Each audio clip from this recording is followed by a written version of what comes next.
د بریلیانو خپل چې کوم علما دي هغوی په دې باندې رد کړی دی چې دا دین اسلام کې نشته.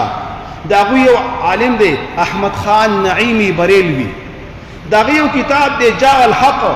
د هغه په 216 صفحه کې هغه لیکلي دي وی لم يفعله احد من القرون الثلاثه، وی په قرون ثلاثه کې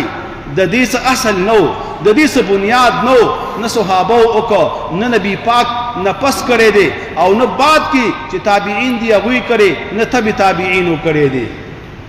دغه شان یو بل عالم دی بریلوي مسلک سره تعلق ساتونکی غلام رسول سعیدی بریلوي، دغه یو شرح ده د صحیح مسلم، هغه جلد نمبر 3 دی صفحه 180 ده. هغه هم دغه شان فرمایي چې عید میلاد النبی د سلف علماء نه دی کړی، دغه شان صحابه نه دی کړی، تابعین نه دی کړی، نو کم شی چې صحابه نه دی کړی